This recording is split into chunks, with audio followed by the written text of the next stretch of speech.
se sentir unis les uns avec les autres pour célébrer le Dieu vivant, notre Seigneur merveilleux.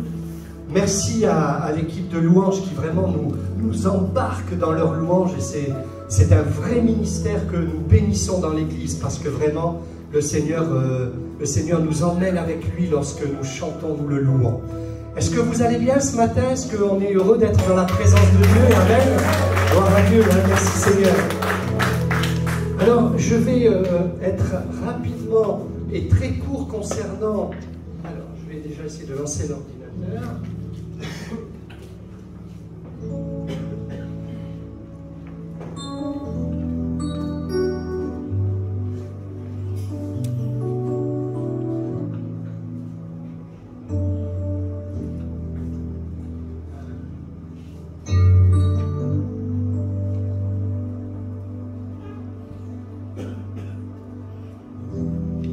Voilà.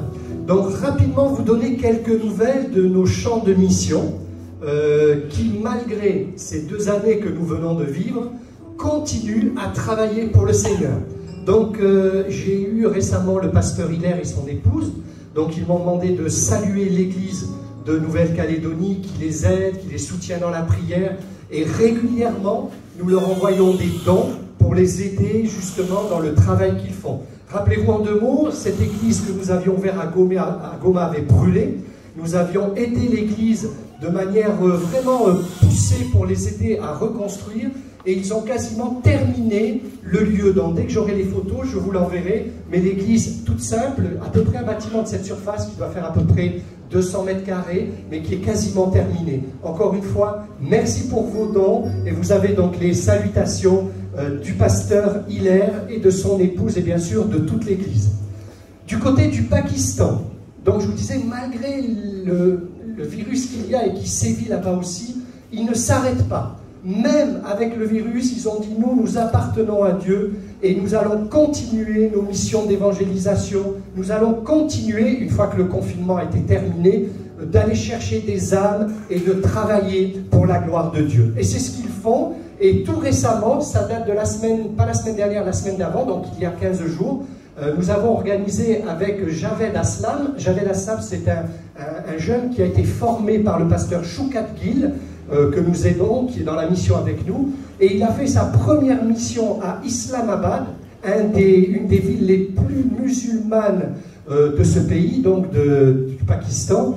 Et ils ont eu un résultat inespéré. Ils pensaient avoir une petite salle, une petite arrivée de personnes. Et finalement, ils ont eu une foule considérable.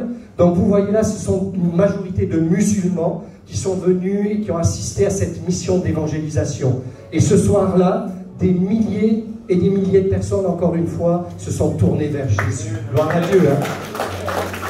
Voilà quelques images. Donc on voit que ça a été vraiment une réussite. On voit toutes ces personnes qui se tournent vers Jésus.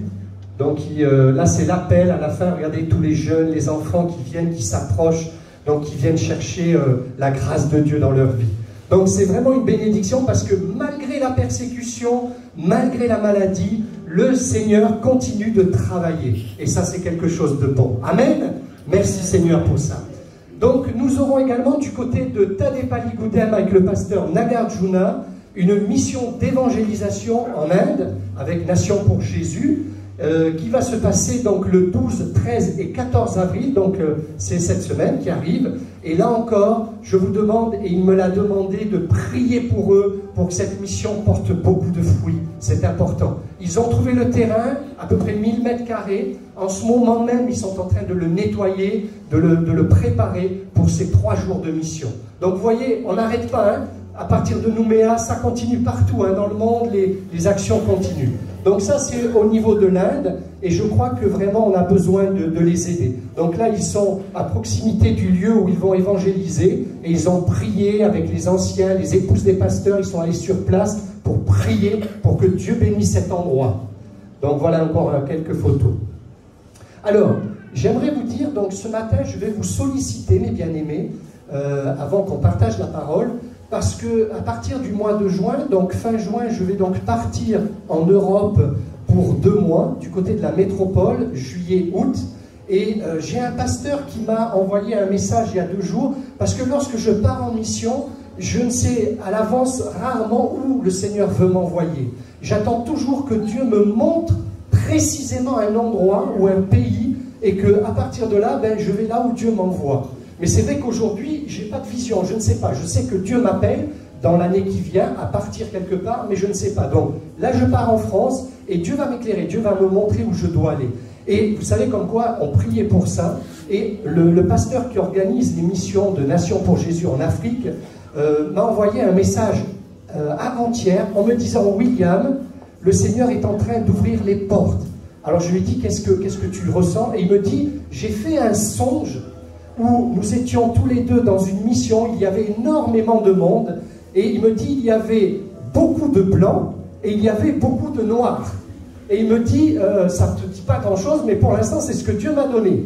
Beaucoup de noirs, beaucoup de blancs. Bon. Et il me dit, au milieu de cette soirée d'évangélisation, dans son songe, il me dit, il y a une dame qui s'est levée, qui a donné son cœur au Seigneur, une vieille dame, et cette dame a crié, « Merci Jésus, parce qu'avant, j'appartenais à Bouddha, mais aujourd'hui, j'appartiens à Jésus. » Alléluia.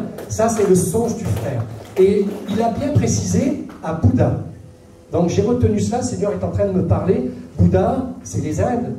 Bouddha, c'est certaines régions. Et le Seigneur va nous montrer là où il nous veut. Parce qu'il y avait des personnes bronzées, foncées, des personnes claires. Donc maintenant, nous prions. Et c'est pour ça que je vous partage cela, mes frères et sœurs. Parce que vous êtes ma famille dans le Seigneur. Et j'ai besoin de vous. Priez simplement en disant, Seigneur, montre à la nation pour Jésus, la mission Nation pour Jésus, où ils doivent se rendre. Et nous écouterons ce que Dieu nous dira, sans savoir aujourd'hui où Dieu nous veut. Amen. Voilà, ça c'est la volonté de Dieu, on le sait, il nous conduit toujours. Nous savons que le Seigneur a nos vies entre ses mains. Voilà, maintenant nous allons en arriver à la méditation de ce matin. Hop, on va essayer de resserrer un peu.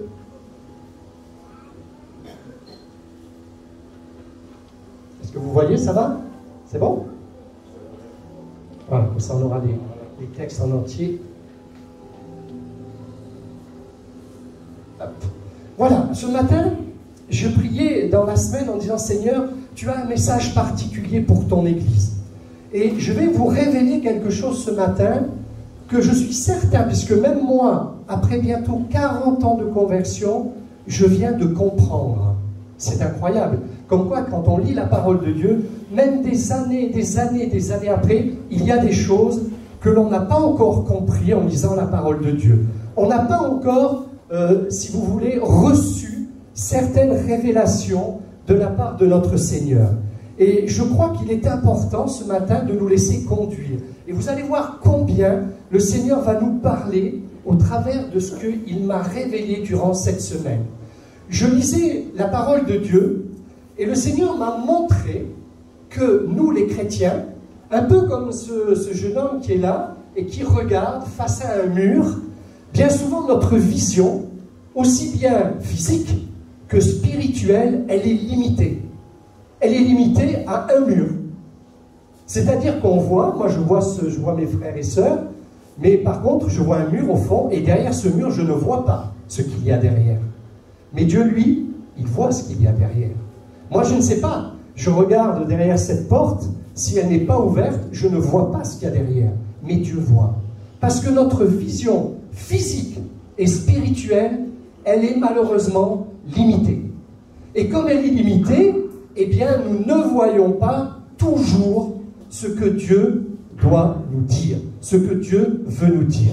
Je vous inviterai à lire Daniel au chapitre 9. Pas maintenant, parce que c'est une lecture qui est longue, je vous la résume. Daniel se trouve dans un moment difficile, un moment où il est éprouvé, parce qu'il réalise que le peuple d'Israël, le peuple de Dieu, s'est éloigné. Le peuple de Dieu ne marche plus dans les pas de son maître, de Dieu. Alors il est là éprouvé, et il se demande ce qu'il doit faire. Il prie, il va jeûner, il va se tenir devant Dieu. Daniel, cet homme extraordinaire. Et regardez, pendant ce temps de prière, Dieu va donner une vision à Daniel. Un peu comme le pasteur qui m'a envoyé cette vision qu'il a eue. Il a eu une vision, il me l'a exposée. Et là, Dieu va donner à Daniel une vision. Pendant ce temps, Dieu va révéler à Daniel les événements à venir. Lorsque nous nous mettons dans la présence de Dieu, nous ne devons pas toujours nous mettre devant le Seigneur pour demander. Toujours pour dire, Seigneur, apporte-moi ça, donne-moi ça, bénis ma famille, guéris mes enfants, etc. Non, il faut aussi savoir être dans la présence de Dieu pour écouter ce que Dieu veut nous dire. Et là, Dieu va parler à Daniel. Plus que lui parler, il va lui révéler des choses extraordinaires. Quand nous rentrons dans la présence de Dieu, il se passe quelque chose. Jésus nous parle et nous dévoile ses projets. Par le Saint-Esprit, quand on est dans la présence de Dieu, Dieu va nous parler. Alors vous allez me dire, mais là William, ce que tu nous dis ce matin, on le sait, on l'a déjà entendu, on sait bien à quoi sert la prière. Oui, très bien, mais rappelle-toi mon frère, rappelle-toi ma sœur, c'est que ta vision spirituelle, elle est limitée. Et si on n'écoute pas quand Dieu nous parle, eh bien on n'avance jamais plus loin que ce que nous voyons. Et quand on avance uniquement là où on voit, eh bien on est très vite limité. Si j'approche de ce mur, eh bien je vais très vite être limité parce que je ne peux pas aller plus loin.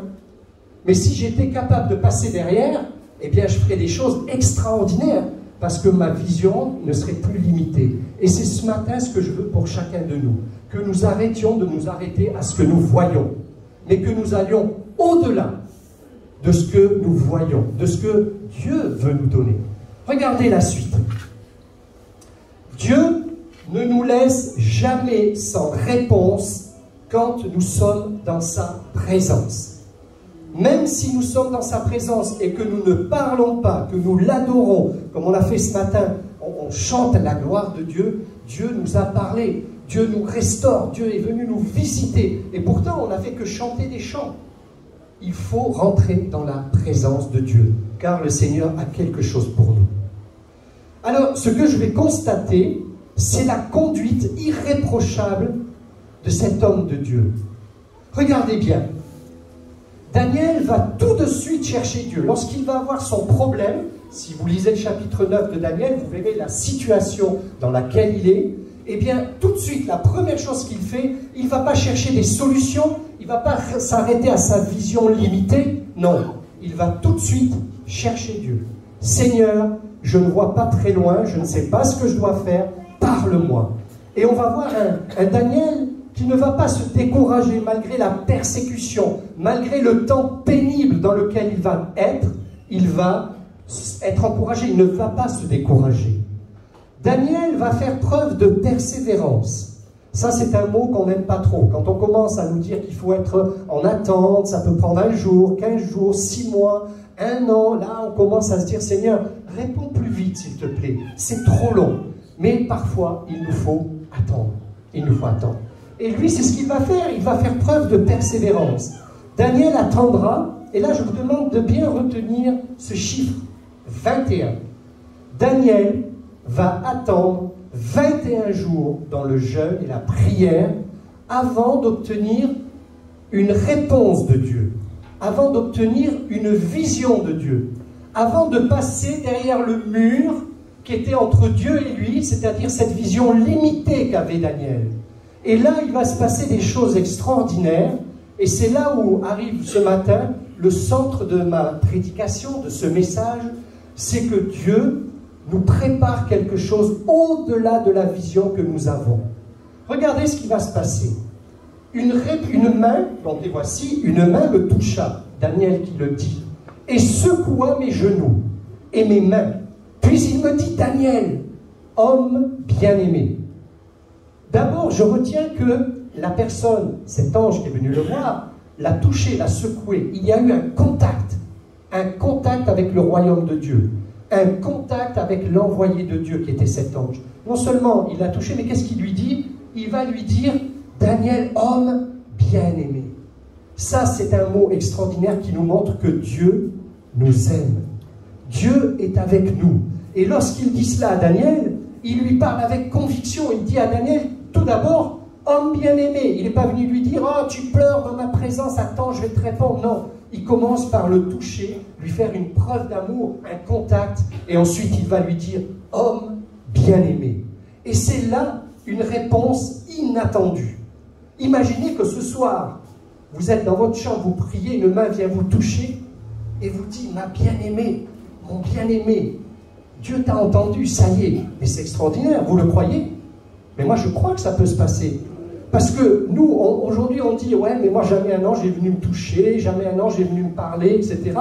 Mais peut-être que c'est parce que notre foi est limitée, puisque c'est arrivé ici. Vous allez voir qu'on va avoir d'autres passages dans le Nouveau Testament, là on est dans l'Ancien, mais où c'est arrivé. Et c'est arrivé après qu'il y ait eu l'Église, après que le Saint-Esprit soit arrivé. Donc toutes ces choses sont encore réelles aujourd'hui. Mais notre vision limitée s'arrête à ce que nous voyons. Alors comme on n'a peut-être pas envie de voir un ange, eh ben on ne le verra jamais. Parce qu'on a un mur qui nous limite à ce que nous voyons. Mais bien aimés, ce matin, je vous en prie, repartez de ce lieu en vous disant, Seigneur, je veux voir au-delà de ce que mes yeux voient. Et vous verrez ce que vous allez découvrir. Daniel, homme bien-aimé.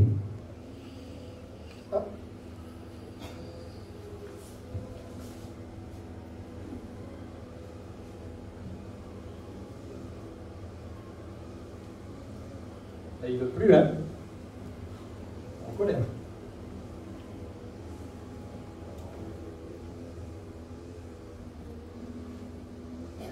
Voilà. Hop.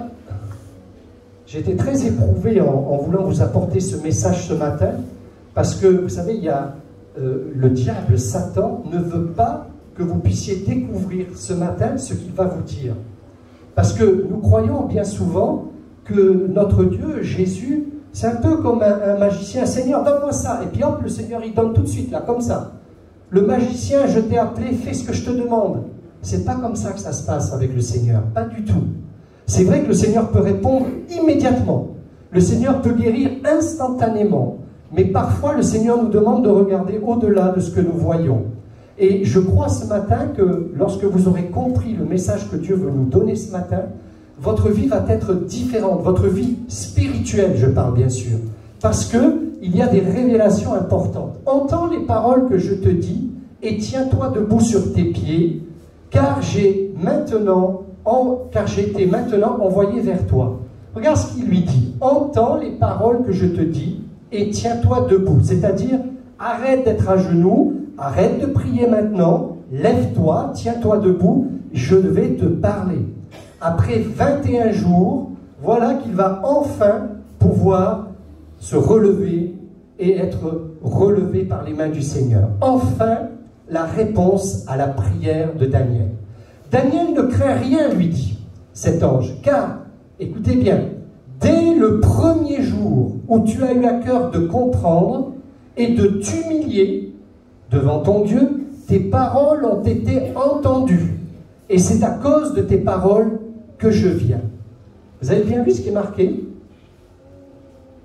Dès le premier jour. Et pourtant, il est resté 21 jours dans la présence de Dieu. Mais l'ange est en train de lui dire, hé, mon gars, ne crois pas que Dieu ne t'avait pas entendu, hein. Dès le premier jour où tu as ouvert la bouche, Dieu t'avait déjà entendu. Alors, on pourrait se poser tout un tas de questions. On pourrait déjà... Hop, révélation, donc, dès le premier jour où tu as eu à cœur de comprendre et de t'humilier devant ton Dieu, tes paroles ont été entendues. Mais alors, ça c'est la question de tout le monde ce matin. Pourquoi le secours n'est pas arrivé plus vite? Pourquoi la prière de Daniel n'a pas été exaucée plus rapidement? Et c'est là le centre de mon message. Pourquoi? Tout le monde, moi combien de fois j'ai prié pour certaines choses pendant des jours, des semaines, des mois, et je n'ai pas vu la réponse à cette prière. Et on se pose tous cette question. Mais alors Seigneur, pourquoi tu ne réponds pas? Eh bien, le Seigneur va nous le dire, pourquoi il ne répond pas. Quand Dieu ne répond pas immédiatement, comme nous le souhaiterions, c'est qu'il y a toujours une raison. Ça c'est clair, parce que Dieu, lui, veut nous répondre. Le Seigneur veut répondre à nos prières. Alors vous allez me dire, ouais, mais bon, voilà, il y a toujours une raison. Et oui, mais d'accord, mais moi j'aime bien savoir. Eh bien, c'est ce que je vous propose de découvrir ce matin. Pourquoi cette attente? Regardons le temps passé par Daniel dans la présence de Dieu. Vous vous souvenez ce qu'on a dit tout à l'heure? En ce temps-là, moi, Daniel, je fus 3 semaines, 21 jours dans le deuil. 3 semaines dans la prière, dans le deuil, à attendre la réponse du Seigneur. Et moi, ce qui m'a interpellé, regardez ce qui est marqué ici. Hop, il manque quelque chose.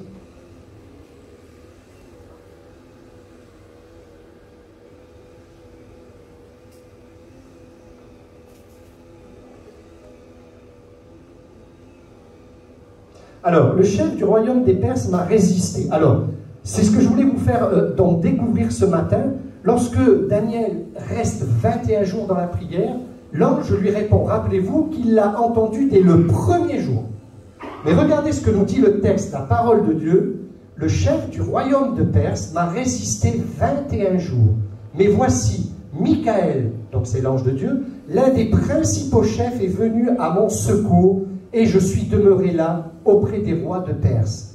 Et là, on découvre maintenant pourquoi Daniel a attendu 21 jours avant d'être exaucé. Mais c'est très simple, vous ne l'avez peut-être pas encore réalisé. Mais regardez ce qui s'est passé. C'est qu'il a fallu 21 jours, exactement le même nombre de jours de prière de Daniel pour que l'ange puisse venir jusqu'à Daniel. Et qu'est-ce qu'il faisait, l'ange? Eh bien, il était en train de résister. Pendant 21 jours, il résistait à un combat avant de venir secourir Daniel. Ce que je veux dire ce matin, mes bien-aimés, c'est que nous, on croit là que les choses de Dieu sont simples, que nous sommes dans notre petit monde, tout va bien, etc. Non, rappelez-vous, nous sommes dans un monde terrestre, physique, mais il y a aussi un monde spirituel. Il y a un monde où il y a des combats. Il y a un monde au-dessus de nous spirituel. Et nous allons le voir rapidement, on va le parcourir, où on voit qu'il y a des combats pour que nous, ici-bas sur cette terre, nous obtenions la réponse à nos prières. Donc ça, cette révélation ce matin, elle est importante et il faut s'y arrêter. C'est que, au travers de ce texte, on nous montre bien que nos prières ne peuvent pas toujours être exaucées tout de suite. Parce que peut-être qu'avant d'être exaucées, pour cette prière, mon frère, ma sœur, il y a un combat qui se mène. Un combat dans les lieux célestes, un combat dans le royaume de Dieu pour qu'il vienne t'aider. Souvenez-vous, un petit détail simple, lorsque Jésus allait être crucifié, il était au jardin de Gethsémanée. Qu'est-ce qui s'est passé pendant les heures où il a prié? Il est dit qu'il s'est mis à prier et il priait tellement intensément, c'est-à-dire il livrait un combat tellement intense qu'il y a eu des grumeaux qui sont tombés de son front. Ce n'était pas une petite louange, ce n'était pas un petit moment d'adoration, c'était un combat.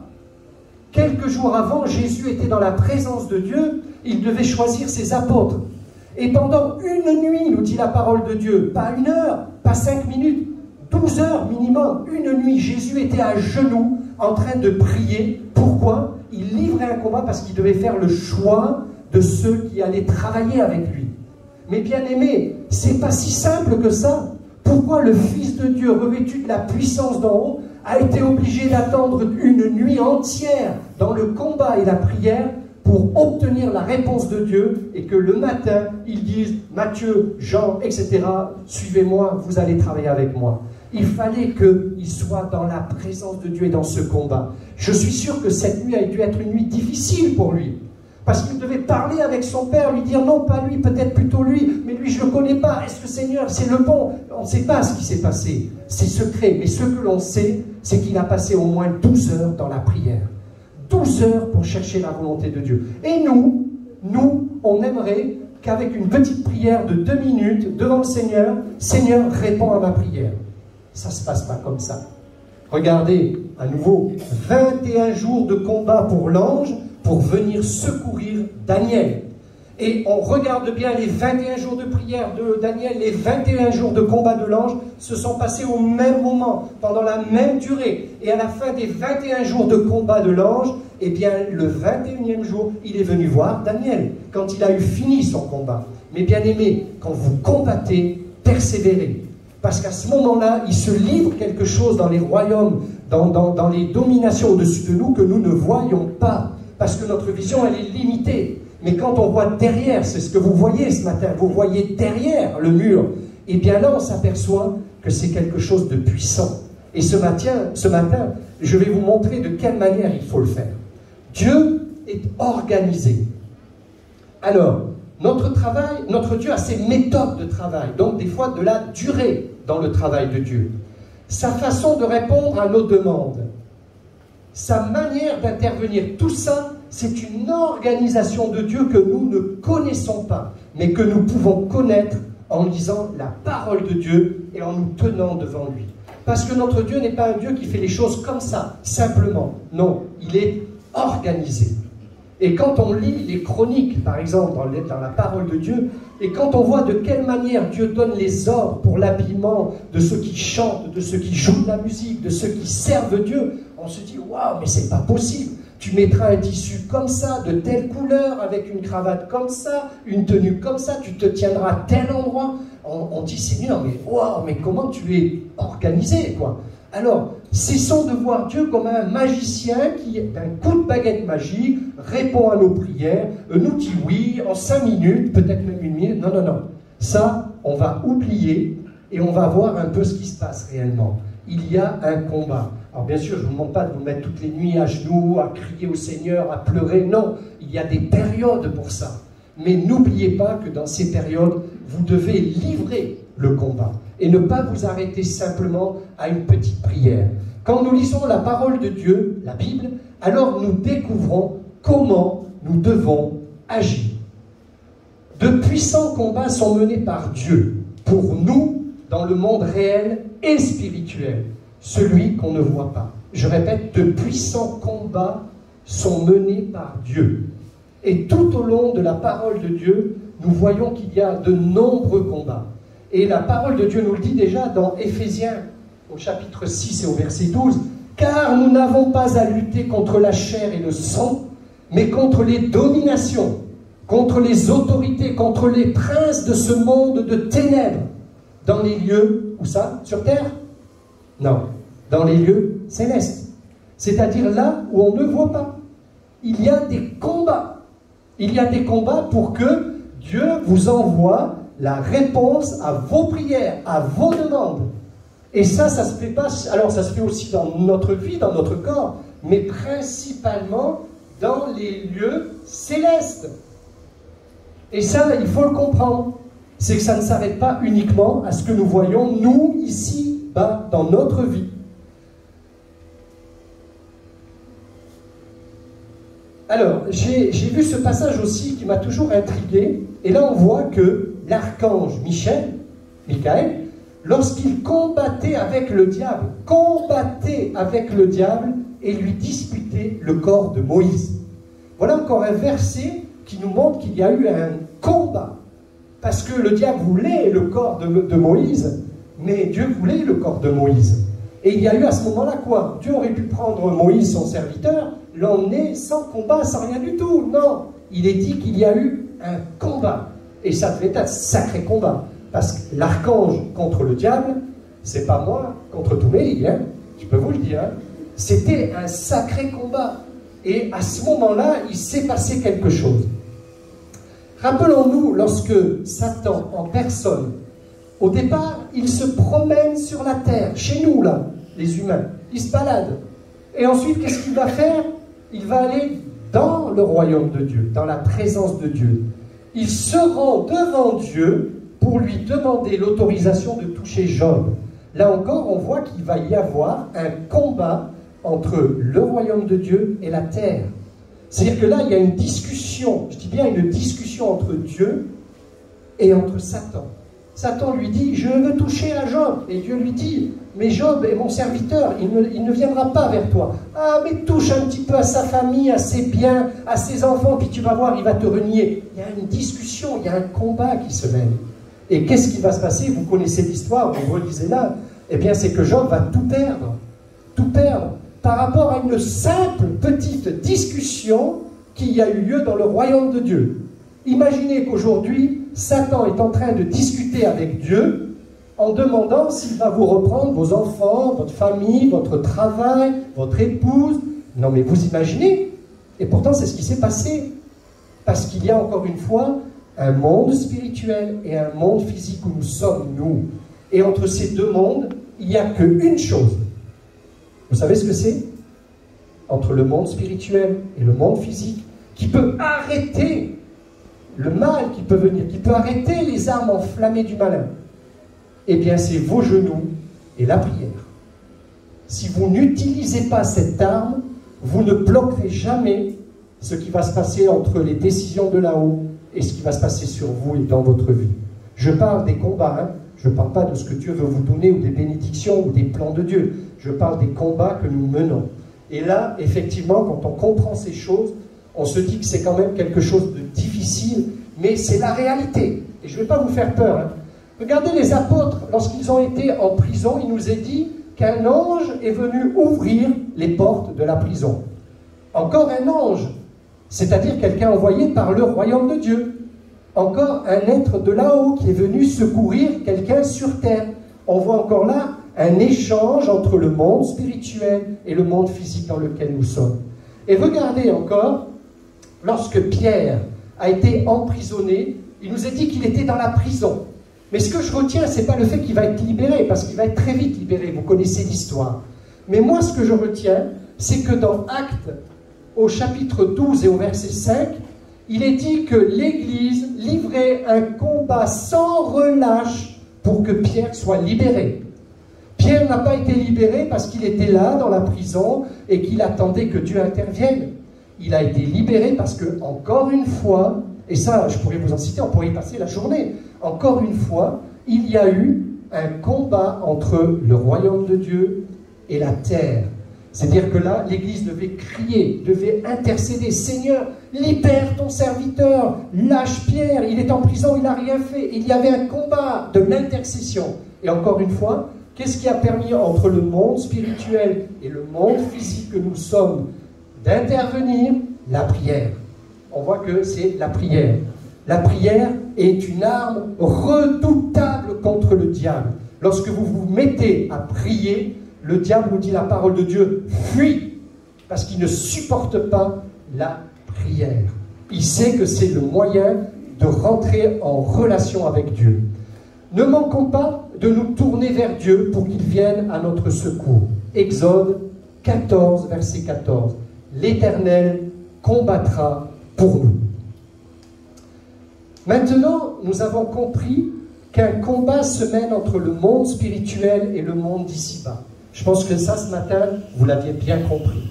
Même si nous ne voyons pas de réponse immédiate, croyons certainement, elle va venir. Elle va venir parce que le combat que nous menons, c'est notre réponse, c'est la réponse que Dieu va nous donner. Nous savons que Dieu nous entend. Je voudrais terminer par ce verset extraordinaire de la parole de Dieu qui nous dit « Cherchez premièrement le royaume de Dieu ». C'est-à-dire qu'il ne nous dit pas « Cherchez d'abord la communion, les avantages, les bénédictions sur terre ». Non, cherchez d'abord vous, habitants de la terre, vous, les enfants de Dieu, nous, ses serviteurs, ses servants, cherchez d'abord le royaume de Dieu et la justice de Dieu. Et toutes ces choses vous seront données par-dessus. Ne vous inquiétez pas du lendemain, car le lendemain aura soin de lui-même. À chaque jour suffit sa peine. Amen. Mes bien-aimés, est-ce que vous avez compris le sens du message? Amen. Je vois des mains qui se lèvent, gloire à Dieu. Parce que ce matin, je veux vraiment que quand vous ressortez de ce lieu et quand vous serez à la maison, que vous allez prier, vous allez comprendre que vous ne restez pas dans votre petite chambre, fermée, ou dans votre petit salon, ou dans vos toilettes. Je sais qu'il y a des gens, pour être tranquilles, ils s'enferment dans les toilettes et ils prient dans les toilettes parce qu'ils sont tranquilles. Eh bien, quand vous serez dans ces pièces-là, dites-vous une chose, qu'à partir du moment où vous réclamez quelque chose de Dieu, votre prière ne va pas s'arrêter au plafond, mais elle va dépasser le plafond et elle va monter dans la présence de Dieu. Et c'est à ce moment-là que Dieu, peut-être dans un jour, comme on l'a vu, peut-être dans une semaine, peut-être dans un mois, il dira « Maintenant, je réponds à mon serviteur William. Maintenant, je réponds à ma servante. Maintenant, je réponds à la prière de Maëlle, ma fille. » Parce que nous ne décidons pas des temps que Dieu a choisis.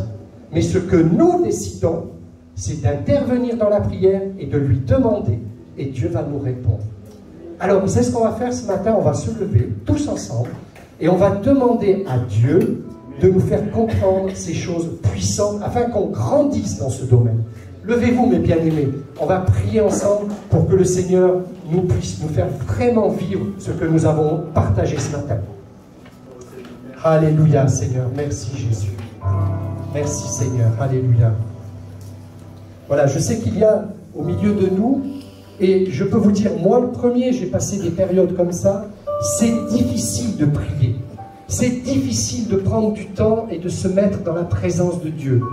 Je ne vous demande pas de vous mettre des heures et des heures, mais le temps que vous passez, faites-le de tout votre cœur. Priez afin que Dieu réponde à nos prières. Amen.